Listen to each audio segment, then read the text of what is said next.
గత కొద్ది రోజుల నుంచి సోషల్ మీడియాలో చాలా వరకు ఎన్నో తలెత్తుతున్నాయి. అసలు చాలా వైరల్‌గా అవి మారాయని కూడా చెప్పొచ్చు. ముఖ్యంగా చూసుకున్నట్లయితే అటు సౌదీ అరేబియా ఇష్యూ కావచ్చు, నా అన్వేషణ అలియాస్ అన్వేష్‌ది చాలా వరకు వైరల్‌గా మారిన సిట్యుయేషన్స్ అయితే కనిపిస్తున్నాయి. సో దీనికి సంబంధించి ప్రతి ఒక్కటి డీటెయిల్‌గా తెలుసుకుందాం. ప్రస్తుతం మనతో పాటు ఉన్నారు విజయ్ గోస్ట్. ఒక్కసారి వారి మాటలో తెలుసుకుందాం. సార్ నమస్తే. చెప్పండి సార్, చాలా వరకు ఇటు సౌదీ అరేబియా యామిన్ చాలా వరకు ఇవి పెద్ద ఎత్తున అయితే చాలా వరకు వైరల్‌గా మారింది. కాంట్రవర్సీ కూడా ఎక్కువగా నడుస్తుంది. ముఖ్యంగా దీన్ని ఏమంటారు? యాక్చువల్గా మనం చూడాల్సింది యెమెన్ దేశానికి సంబంధించి north province and south province రెండు ఉంటాయి. నార్త్ ప్రావిన్స్ వచ్చేసి హౌతీస్ చేతిలో ఉందన్నమాట ఆ ఏరియా మొత్తం. దాని బ్యాక్ ఎవరున్నారు? ఇరాన్ ఉంది. సో ఓకే, సౌత్ ప్రావిన్స్ వచ్చేసరికి దీన్ని ఏం చేశారు, యుఏఈ అండ్ సౌదీ ఇద్దరు కలిసి మనం దీనిలో ఉండాలి, మనం ఫైట్ చేయాలి వాళ్ళకి అగెనెస్ట్గా అని చెప్పి 2015లో ఎంటర్ అయ్యారు వీళ్ళు. ఎందుకు? సౌదీకి కొంచెం ఆ బార్డర్ ఇష్యూస్ ఉన్నాయన్నమాట. ఒక 1000 కిలోమీటర్ల పైన బార్డర్ ఉంది కాబట్టి వాటితో ప్రాబ్లం ఉంది కాబట్టి వాళ్ళు 2015లో ఎంటర్ అయ్యారు. రెండోది ఏంటంటే ఈ యొక్క సౌత్ ప్రావిన్స్లో యెమెన్కి సంబంధించిన సౌత్ ప్రావిన్స్లో ఉన్న షిప్ యార్డ్ ఏదైతే ఉందో అది ఇంటర్నేషనల్ ట్రేడ్కి చాలా ఇంపార్టెంట్ అది. సో ఇవన్నీ కూడా ఇంక్లూడ్ అయ్యి ఉన్నాయి. 2015లో ఈ ఇష్యూ స్టార్ట్ అయింది. సో ఇక్కడ యుఏఈ కానివ్వండి, ఇటు సౌదీ కానివ్వండి సపోర్ట్ చేస్తుంది ఎస్టీసీ, సదరన్ ట్రాన్సిషనల్ కౌన్సిల్ అనే ఒక గ్రూప్ని వీళ్ళు సపోర్ట్ చేస్తూ ఉన్నారు.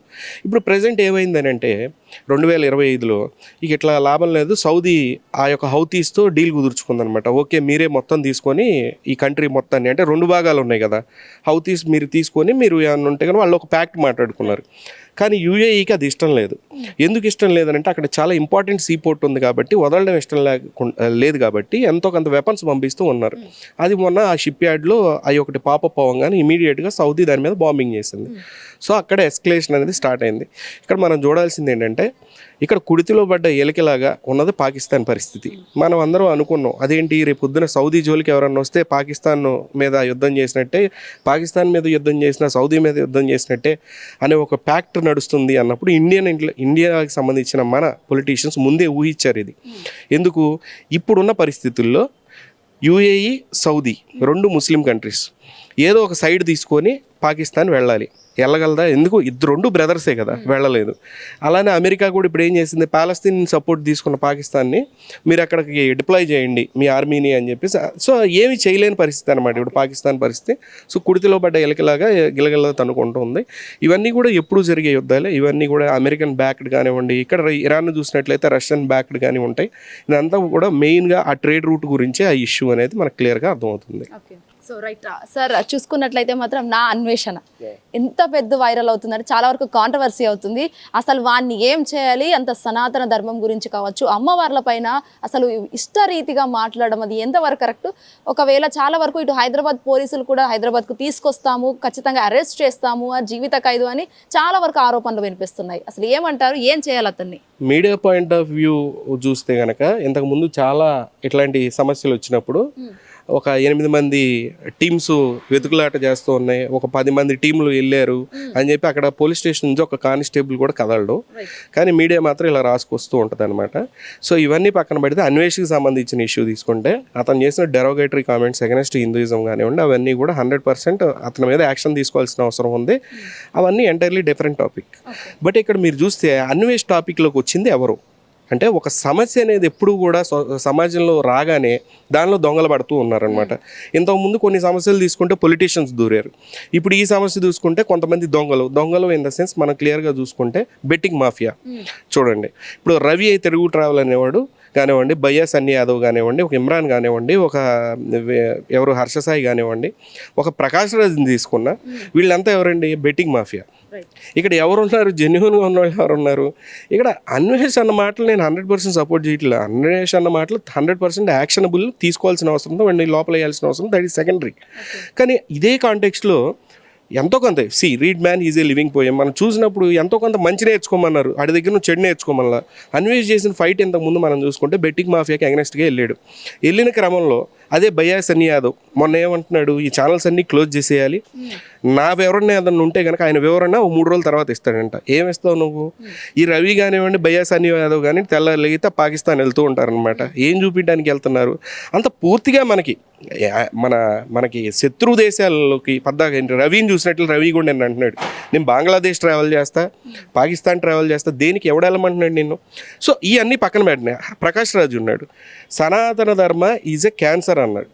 అన్న స్టాలిన్ మాటల్ని అడుగులకు మడుగులు ఎత్తినోడు వీడు, ఎవరు? ప్రకాష్ రాజు అనేవాడు.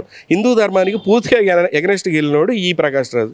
ఇప్పుడు వాళ్ళ నేమ్ అండ్ ఫేమ్ కోసం వాడు ఎంటర్ అయ్యాడు. రామ్ గోపాల్ వర్మ తీసుకుంటే ఆడవాళ్ళ తోళ్ల మీద బోట్కా బూసి తాగినోడు రామ్ గోపాల్ వర్మ. తెల్లాళ్ళు లెగిస్తే మన సంస్కృతి మన సంప్రదాయాల్ని మోకరీ చేసినోడు రామ్ గోపాల్ వర్మ. చెప్తున్నాను, కొంతమంది పేటీఎం బ్యాచ్ ఏదైనా కేసు వచ్చినప్పుడు 50,000 లక్ష రూపాయలకి మాట్లాడే పేటీఎం బ్యాచ్ ఒకళ్ళు దిగారు. ఇప్పుడు కృష్ణకుమారి మాటలు తీసుకుంటే కనుక కృష్ణకుమారి గారు సనాతన ధర్మ మనది కాదు, సనాతన ధర్మాన్ని మనం నమ్మకూడదు, మళ్ళా రాముడు మన దేవుడు కాదు, రావణ బ్రహ్మ మన దేవుడు, రావణాసురుడు మన దేవుడు అని స్టేట్మెంట్లు ఇచ్చిన ఈ సన్నాసి మాట్లాడుతుంది. ఎవరి గురించి? ఇక్కడ అన్వేష్ గురించి మాట్లాడటం కాదు. ఇక్కడ చూడండి, సమస్య ఏంటి? సమస్య ఏంటంటే ఆడవాళ్ళ అటైర్ గురించి, బట్టల గురించి. ఎన్నో సంవత్సరాల నుంచి వాళ్ళు ఇబ్బందులు పడి రకరకాలు ఆడవాళ్ళని మనం చూసినట్లయితే పూర్వకాలం నుంచి ఈ రోజు వరకు కూడా బట్టల విషయంలో కానివ్వండి, ఇంట్లో గృహహింస దగ్గర నుంచి అన్ని విధాలుగా వాళ్ళు బాధలు పడ్డారు. వాళ్ళు మాకు సమానమైన హక్కులు కావాలి అని బయటకు వచ్చారు. వచ్చినప్పుడు మీరు ఆడవాళ్ళ చీరనే తీసుకోండి ఎగ్జాంపుల్. చీర ఎందుకు? సర్వైవల్ టెక్నిక్లో ఒక భాగంగా చీర ఏంటంటే కట్టు కట్టడానికి, లేదంటే జ్వరం వచ్చినప్పుడు, ఆడవాళ్ళకి ఏదైనా సమస్యలు ఉన్నప్పుడు వాళ్ళు యూజ్ చేసుకోవడానికి ఒక చీరని చింపి ఒక వరుస తీసిన చీర అలానే ఉంటుంది. డ్రెస్ని చింపితే పని చేయదు బేసిక్గా. సో సర్వైవల్ టెక్నిక్లో భాగంగా దాన్ని తీసుకున్నారు. ఆ రోజుల్లో బ్లౌజ్ అనే కాన్సెప్ట్ లేదు. ఇక్కడ ఒకటి చెప్తున్నాను, ఒక సర్వైవల్ టెక్నిక్ శారీ. ఓకే, అప్పట్లో పొలాల్లో పనిచేయడానికి ఏంది, గోచి కట్టుకునేవాళ్ళు. ఇప్పుడు ఆ గోచీలు కట్టుకుని ఆఫీసులకి వెళ్ళలేరు వాళ్ళు. సో వాళ్ళు కొంత మోడర్నైజ్ అయ్యారు. మగవాళ్ళు కూడా ధోతీలు గీతులు ఏం కట్టుకొని తిరగట్లేదు, లుంగీలు కట్టుకొని తిరగట్లేదు కదా బేసిక్గా. సో అడ్వాంటేజ్ తీసుకున్నారు. అఫ్కోర్స్ ఇప్పుడు 100లో 80% అంతా ట్రెడిషనల్గా ఉన్నా, లేదంటే సంక్రాంతికి లేదా దసరాకి ట్రెడిషనల్ అయిపోయి మిగిలిన రోజులన్నీ అడ్వాన్స్డ్గా ఉన్నా, ఒక 20% లైన్ క్రాస్ అయ్యారు. ఇక్కడ సమస్య మనం ఆలోచించాల్సింది, ఆడవాళ్ళ ఫ్రీడమ్ గురించి టాపిక్ వచ్చినప్పుడు వల్గారిటీ గురించి ఎక్కువ. ఆ 20% ఆడవాళ్ళ గురించి మాట్లాడాలి. ఇప్పుడు ఆ 20% ఆడవాళ్ళలో అనసూయ గారు ఉన్నారు, ఆ 20% ఆడవాళ్ళలో ఒక లక్ష్మీ మంచు ఉంది, ఆ 20% ఆడవాళ్ళలో సమంత ఉంది. ఏమని? పెళ్ళికి ముందు కలిసి ఉండొచ్చు, కలిసి 5 సంవత్సరాల తర్వాత పెళ్లి చేసుకోవచ్చు అని చెప్పి నా చేతి నాతో కలిసి ఉంది, పెళ్లి కాకుండా లివింగ్ రిలేషన్షిప్. అది మన కల్చర్లో లేదు కదా. సో ఇలాంటి వాళ్ళు చాలామంది ఉన్నారు, దీన్ని ప్రమోట్ చేశారు. ఇక్కడ సమస్యను చూడండి, ఈ 20% ఆడవాళ్ళు ఏం చేస్తున్నారంటే సొసైటీలో ఒకటి చెప్తారండి, హ్యూమన్ బీయింగ్ ఎవరైనా సరే, ఆడ మొగ కాదు, హ్యూమన్ బీయింగ్ అంటే వ్యక్తిగత స్వేచ్ఛ ఉంటుంది. ఇప్పుడు ఒక ఆడది కానీ ఒక మగోడు కానీ నేను రోడ్డు మీద వెళ్ళి 100 రూపాయలకి ఇక్కడ కుకట్పల్లి బస్ స్టాప్లో నుంచుంటానంటే అది వ్యక్తిగత స్వేచ్ఛ. అది నువ్వు ఎందుకు నుంచుంటావు అని అడగలేవు. ఎంత పచ్చిగా చెప్తున్నాను మీకు. ఇలానే ఉండాలి అని కూడా అడగకూడదు. కానీ ఆ 20% వాళ్ళు ఏంటంటే కల్చర్ని ఇవన్నీ పక్కన పెట్టేసి వ్యక్తిగత స్వేచ్ఛ పేరు మీద లైన్స్, ఆ యొక్క శానిటీ లైన్ని బయటికి దాటి వెళ్ళిపోయారు. ఓకే, ఇబ్బంది లేదు, ప్రమోషన్లు చేయకండి. ఇప్పుడు రామ్ గోపాల్ వర్మ తీసుకుందాం. వ్యక్తిగత స్వేచ్ఛ గురించి వచ్చినప్పుడు ఆయన చేసిన దరిద్రాలు ప్రపంచం మొత్తం చూసింది. మళ్ళీ సాయంత్రానికి నీతులు చెప్తాడు పౌడర్ కొట్టి. అలానే లక్ష్మీ మంచుని తీసుకుంటే ఒక బిర్యానీ కాదు, రోజుకి 40 బిర్యానీలు ఉండాలి అంటే ఒక హస్బెండ్ కాదు 30 నలుగురితో అక్రమ సంబంధం పెట్టుకోండి అని చెప్పేసి ప్రమోట్ చేసింది చెప్తున్నాను. సో ఈ రకమైన వాళ్ళు ఈ ప్రమోషన్లు ఆపండి అంటున్నా. మీరు 100 మందితో రిలేషన్షిప్ పెట్టుకుంటారా, ఇంకోటి చేసుకుంటారా, ప్రాబ్లం లేదు. బట్ స్టూడెంట్స్ని తీసుకొచ్చి మరి మీటింగ్ పెట్టారు, దీనికి సంబంధించి స్టూడెంట్స్కి చెప్తున్నారనమాట ఎలా ఉండాలి లైఫ్. సో అలాంటి ప్రమోషన్లు చేయొద్దు అని అంటున్నా. రెండో సమస్య వచ్చి గుడిలు. ఇప్పుడు అయ్యప్ప స్వామి గుడికి సంబంధించి అప్పుడు ఉమెన్ ఏం చేశారు, అందరూ జెండాలు పట్టుకున్నారు, మాకు స్వాతంత్రం ఉందో మమ్మల్ని రాని. కొన్ని గుళ్ళలోకి ఎంట్రీ లేదు, కొన్ని గుళ్ళలోకి మీరు ఎలాగంటే పిచ్చ బట్టలు వేసుకొని వస్తే ఎంట్రీ లేదన్నా, మాకు ఎందుకు లేదని చెప్పి బలవంతంగా కూడా ఆ గుళ్ళలోకి వెళ్ళారు. సో ఇలాంటి ప్రివిలేజెస్ మీరు తీసుకోకూడదు అంటున్నా నేను. సో ఎందుకు వ్యక్తిగత స్వేచ్ఛ, నా ఇష్టం వచ్చినట్టు నేను బతుకుతాను అన్నప్పుడు మిగిలిన 80% మా యొక్క సెంటిమెంట్స్ని దెబ్బతీయద్దు అని అంటున్నాను. ఎవరైనా సరే, అది అటు అన్వేష్ అయినా ఇటు ఆడవాళ్ళకి సంబంధించి మేము ఇట్లా జెండాలు పట్టుకున్న వాళ్ళు ఎవరైనా సరే, ఇటు బోత్ సైడ్ నేను బ్యాలెన్స్గా చెప్తున్నాను నేను.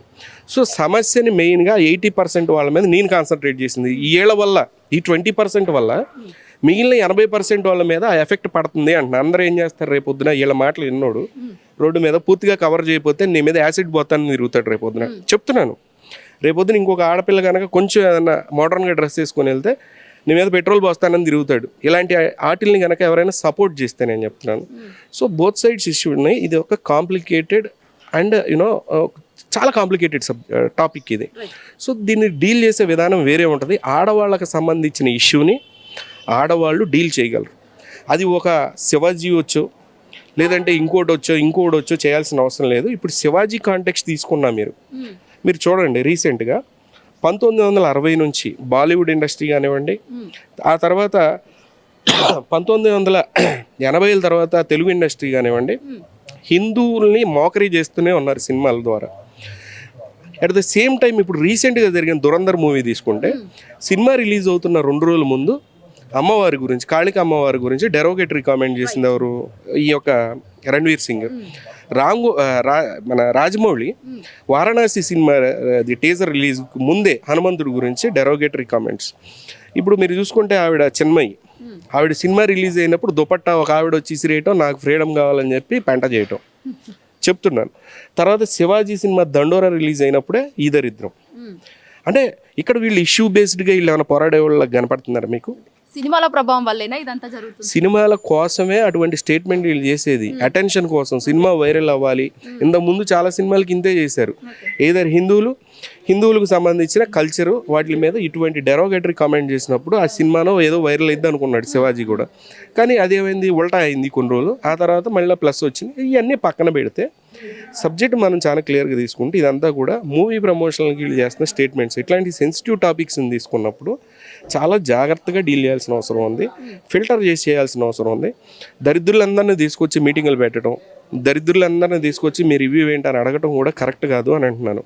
అది అన్వేష్ అయినా, అది శివాజీ అయినా, అది ఇంకోడైనా, లేదంటే కరాటే కళ్యాణి అయినా, లేదంటే కనుక కృష్ణకుమార్ అయినా, లేదంటే ప్రకాష్ రాజ్ అయినా, లేదంటే బయ్యాసని యాదవ్ అయినా, రవి అయినా, ఎవడైనా సరే ఆడవాళ్ళ ప్రాబ్లం ఆడవాళ్లే డీల్ చేసుకోగలరు.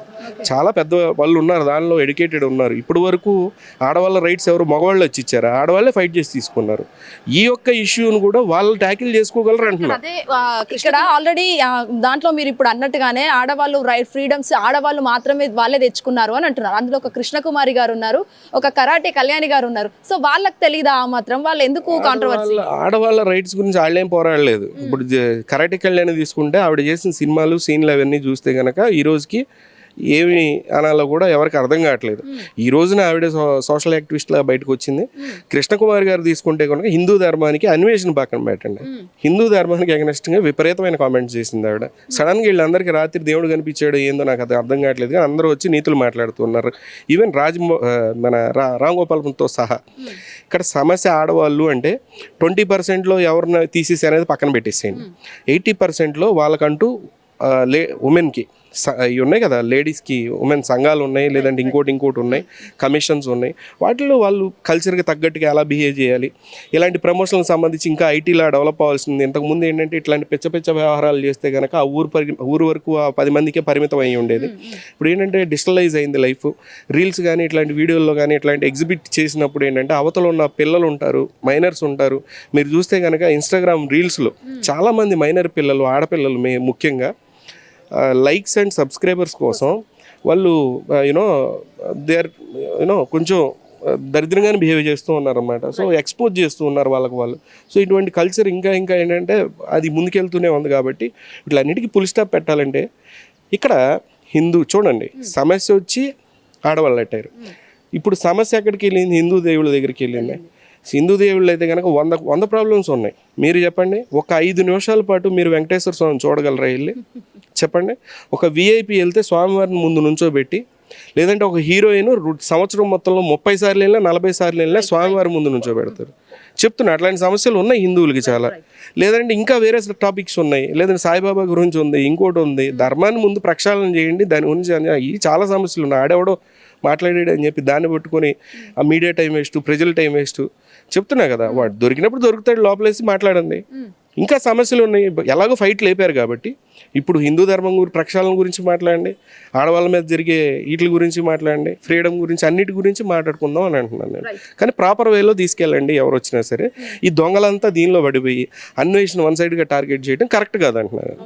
అంటే అన్వేషణ సపోర్ట్ చేస్తున్నారు మీరు అని నేను చెప్పాను కదా, అన్వేషణ సపోర్ట్ చేయట్లేదు. అన్వేషణ మాట్లాడిన మాటలు తప్పులే. ఇప్పుడు వాల్మీకి రామాయణం రాశాడు, వాల్మీకి దొంగ. ఇప్పుడు ఆయనకి ఈయనకేం పోలిక చేయట్లేదు నేను. బేసిక్గా ఆయన దొంగ. ఆయన రాసిన రామాయణం చదువుకోవట్లా. ఎవరినైనా సరే మంచి ఎంత ఉందో అంతవరకే నేర్చుకోండి. అన్వేష్ ఇప్పుడు ఏం చేశాడు, మెట్రో ఉంది, హైదరాబాద్ మెట్రో, తెలంగాణ మెట్రోకి సంబంధించి బెట్టింగ్ యాడ్లు వేశారు. వాళ్ళని అరెస్ట్ చేయండి. పోలీసులు ఇప్పుడు వచ్చి అన్వేషణ మేము అరెస్ట్ చేస్తామని అంటున్నారు. అరెస్ట్ చేయండి.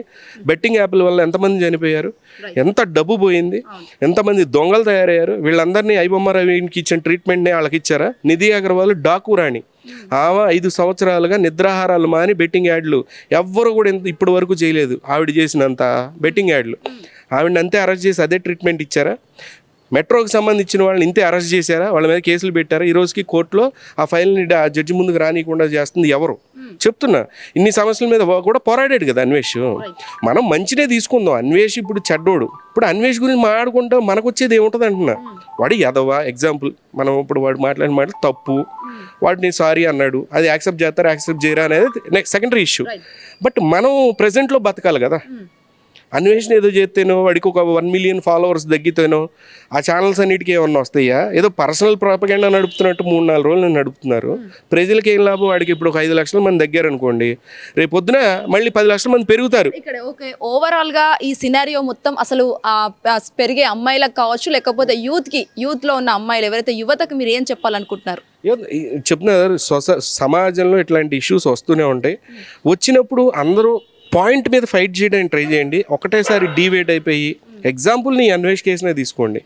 సమస్య ఏంటి? అటైర్ గురించి. అటైర్ గురించి వచ్చినప్పుడు నేను ఇందాక చెప్పాను, డిఫరెంట్ కైండ్స్ ఆఫ్ ఇష్యూస్ ఉన్నాయి. దాని మీద ఫైట్ చేసే విధానం వేరే ఉంటుంది. అగ్రెసివ్గా కూడా వెళ్ళొచ్చు, కాదనట్లేదు. దానివల్ల ఎంతో డ్యామేజ్ జరిగింది, దాని గురించి కూడా మాట్లాడుకున్నాం. At the same time women privacy, రేపొద్దున ఉమెన్కి సంబంధించిన ఫ్రీడమ్ ఎలా మిస్ అవుతారో కూడా మనం ఎక్స్ప్లెయిన్ చేసుకున్నాం. ఈ చెత్త బ్యాచ్ వచ్చినప్పుడు వాటి మీద పడి వీడు నువ్వు ఇంకా తిట్టు, లేదంటే కనుక ఇంకా 5 లక్షలు తగ్గి 5 లక్షలు కదా 10 లక్షలు తగ్గుతారు. నేను చెప్తున్నా, హర్షసాయి బెట్టింగ్ యాప్లు జరిగినప్పుడు ఇట్లానే తగ్గారు. ఆయన వెళ్ళి ఒక 10,000 అక్కడ మళ్ళీ రోడ్డు మీద పనిచేసరికి మళ్ళీ 2 మిలియన్ 3 మిలియన్ సబ్స్క్రైబర్స్ పెరిగారు. సో మనం మారాల్సిన అవసరం ఉంది, మనం చూసే విధానం మారాల్సిన అవసరం ఉంది, మనం ఫైట్ చేసే తీరు మారాల్సిన అవసరం ఉంది. ఒక ప్రాబ్లమ్ని మనం పట్టుకుంటే దానికి సొల్యూషన్ వెతికేదాకా పట్టుకోవాల్సిన అవసరం ఉంది. రీసెంట్గా మనం చాలా కేసుల్లో మనం చూస్తే కానీ ప్రజలు మంచిగా రియాక్ట్ అవుతూ ఉన్నారు ఇట్లాంటి ఇష్యూస్ మీద. దీన్ని మన ఫైర్ని కానీ, మన కోపాన్ని కానీ, మన యొక్క మాటలను కానీ ఆ యొక్క ఇష్యూ బేస్డ్గా కాన్సన్ట్రేట్ చేయాల్సిన అవసరం ఉంది తప్పితే అడ్డమైన చెత్త జోలికి వెళ్ళాల్సిన అవసరం లేదు అని అంటున్నాను నేను. హిట్ టీవీ యాప్, ఇందులో short news, live news, entertainment shows, movies, digital magazines తో పాటు మీ జిల్లా వార్తలను కూడా ఫ్రీగా చూడొచ్చు. ఇంకెందుకు ఆలస్యం? వెంటనే హిట్ టీవీ యాప్ ని డౌన్లోడ్ చేసుకుని ఫ్రీగా ఎంటర్టైన్మెంట్ పొందండి. Hit TV app. Hit TV app. Please download hit TV app. Hit TV app ని ఫ్రీగా డౌన్లోడ్ చేసుకుని ఎంజాయ్ చేయండి. మీకు నచ్చిన ఎంటర్టైన్మెంట్ కోసం హిట్ టీవీ యాప్ ని ఫ్రీగా డౌన్లోడ్ చేసుకుని ఎంజాయ్ చేయండి. హిట్ టీవీ యాప్ ని డౌన్లోడ్ చేసుకుని ఆస్వాదించండి, ఆశీర్వదించండి. ఇంతమంది సెలబ్రిటీలు హిట్ టీవీ యాప్ ని డౌన్లోడ్ చేసుకోండి అని చెప్తున్నారంటే ఎంత మంచి యాప్ ఆలోచించండి. అమెరికా అమెరికా అమెరికా అమెరికాలో చదవాలనుకునే వాళ్ళకి విశ్వసనీయమైన పేరు మన శౌర్య కన్సల్టెన్సీ. UK లో 1 year masters. UK లో 1 year masters. 2 years work permit up to 5 years visa. Contact Saurya Consultancy. Contact 89851 89851.